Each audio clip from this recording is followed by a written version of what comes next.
So it's that time again where we get to talk about the Game Awards. Oh boy, I've been really looking forward to talk about the absolute slop of the year, and this year was no different from last year, but I genuinely believe this year was worse because there was only really 2 games that interested me, and for those who don't know, Astro Bot won Game of the Year, which is honestly really good for it.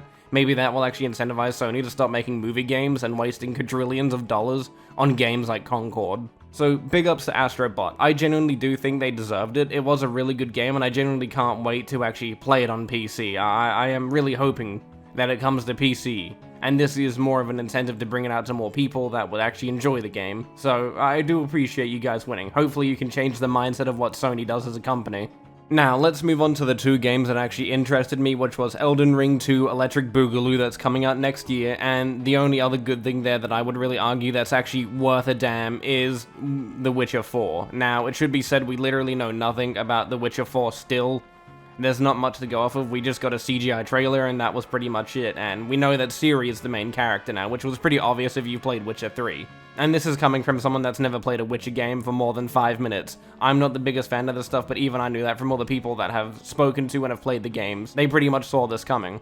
I really should sit down and play the entire trilogy of the Witcher games, but anyway, people do have concerns with that game, not because of Ciri being the main character. I think that concern's a bit stupid because, you know, like, oh, it's a female character, it's gonna be DEI, you know, not like the stuff of them only doing female courses and all that really made the company DEI, but either way, let's just hope it's a good game, and none of that stuff actually affects it. Let's hope we don't have another Cyberpunk launch scenario where they release a game that still hasn't got these features that were promised to this day. I know, Cyberpunk's still a good game, I still like it, but you still missed out on a lot of the promised features that you promised in the original promotion of the game. Anyway, this game isn't about Cyberpunk and CD Projekt Red. It's about the Game Awards and the issues I have with it, as well as the fanboy sold around it. We'll be getting to the fanboy sold a bit sooner. One of my biggest issues with the Game Awards this year around, and I think this is a problem that we have multiple times with the Game Awards show, is that it shows a lot of the same generic slop games, like anime games as an example. Very generic art styles, and they all look very similar to each other. They don't stand out, they don't have any character, they don't look unique, and that was one of the big things I noticed with it. There were multiple games that looked the same, and you really couldn't tell the difference when looking at it at face value.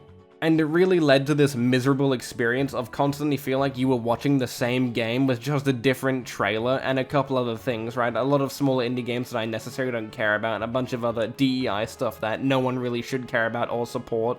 But one of the big things I noticed is that I was doing this with a group, and that even they were getting sick and tired of it. We got so bored at one point, we would rather watch the China Air Show and stare at an Su-57. That plane is peak, I can't wait for it to be in War Thunder. But I did really feel like that the show started off relatively good, like we were going to get some pretty big reveals this time around, right? But we really didn't, because it started off with The Witcher 4 once they got out of their pre-show or whatever they call it, and then we went on to have, I think, a couple trailers, then we had the Elden Ring 2 Electric Boogaloo, and that was a very good start to the Game Awards show, but for some reason they didn't continue that momentum through the 3 hours, right? We just got like those 2 big announcements, and then later in the show we got Neil Cuckman's game, which was it looks terrible, it looks like DEI slop.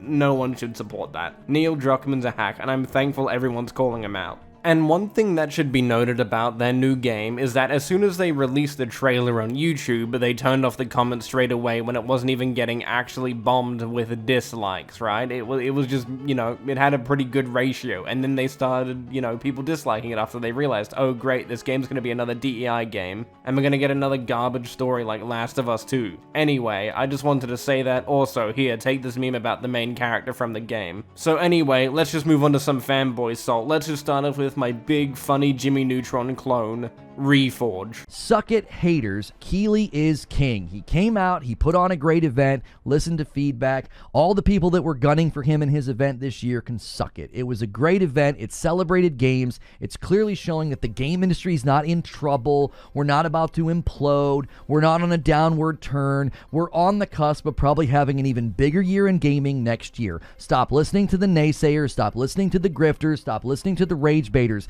Listen to the people who are actually talking about games, playing games, instead of grifting off of games, because that's what last night was about, and I think it was a great celebration. Really, Reforged? Do you think Jeff Keighley actually took on the criticism that people actually have of his event? You know, it being genuinely a boring event filled with a bunch of advertisements, which the show is majority advertisements, I forgot to mention that.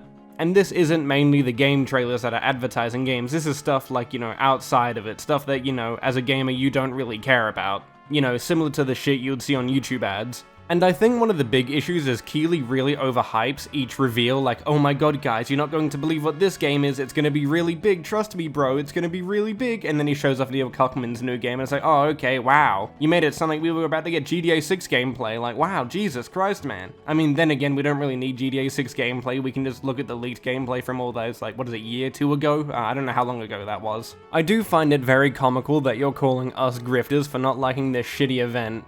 I don't know how you can sit there and say that you actually enjoyed this event, Reforge. It was genuinely boring for the 4 to 3 hours that we were sitting there watching it. We would rather watch other stuff at that point, because the pacing was terrible. And it really didn't help seeing the same 3 generic-looking anime games over and over again. It really didn't help the pacing with that. Because instead of showing off actual unique games, it's just the same shit over and over again, and it's really annoying. And I don't know about how the game industry will implode, but I kinda do wish it would at this point. It maybe would actually fix the generic games that we have year on year. I've gotten to the point where I only buy around 2 to 3 new games every year. And all the other games that I buy are old-ass games that have already been proven to be good. So yeah, just when it comes to new games, I have no interest. So when it comes down to the new releases, I do think the gaming industry just kind of fell off and is not really, you know, taking the risks that are necessary to make cool and interesting games. And a lot of the stuff there that I saw didn't really make me want to change my opinion on how I look at modern games. It's really good to know, Reforge, that you have such low standards in what you should expect from gaming. Like, bro, it must be bad to be you. Looking at all these new games, I'm like, yeah, I'm looking forward to that, man. Like, I don't know, there was really nothing there that really grabbed my attention or stood out and said, I need to play that game. But as you said, hopefully, and if he does, let's see if he takes on criticism and actually makes the event better. Maybe, just maybe he will. Or he'll just cancel the entire thing altogether, because we really don't need it. Like, this is kind of making me want to beg to have E3 back. At least that shit wasn't as boring as this. At least that was actually interesting. Please don't be another modern audience game, because right now I'm bored as shit.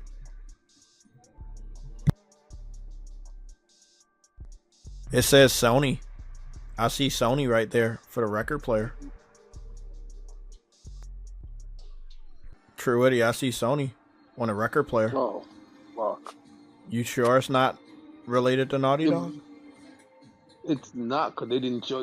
Are you sure? Okay, True Eddie. I said I would take the L, but can you? Why would I take an L? I don't. It's by Naughty Dog. They just said it. We knew that they was making this game. The space game that everybody heard about. Logo. Yeah. Not a big fan of the main character. A little W, a little woke for me. Oh, now but they showed the Naughty Dog logo and the PlayStation. Bro, when I saw... It's honestly crazy knowing full well J-Tech will probably change his opinion on this game when it releases, and he's gonna have to sit there and force himself to defend the game knowing full well he doesn't like it.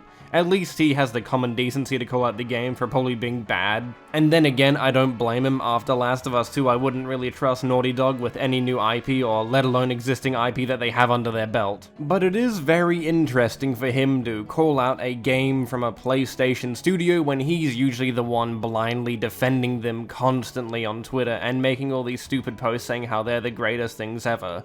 So it is very out of character for him. Maybe he's turning a new leaf, or I just don't watch enough of his content to know what he's actually like for the most part, as most of the clips I get of him are from Twitter, from other people that take a lot of this stuff out of context, but then again, why would you need context as someone that says a lot of stupid shit anyway? So anyway, this is the end of the video. I hope you have a great rest of your week, and if I don't upload next week, I should upload next week, because Fanboys never quit. Doesn't matter if it's Xbox, PlayStation, or Nintendo, they will forever talk and brag about their console. They did it last year on Christmas Day, they'll more than likely do it this time around, and we get to make a video about that. So I'll see you all next week. If you want to leave a like, subscribe, become a member, do whatever, you know the rest. You know the ritual from every other content creator. But anyway, I'll see you next week. Enjoy the rest of your day.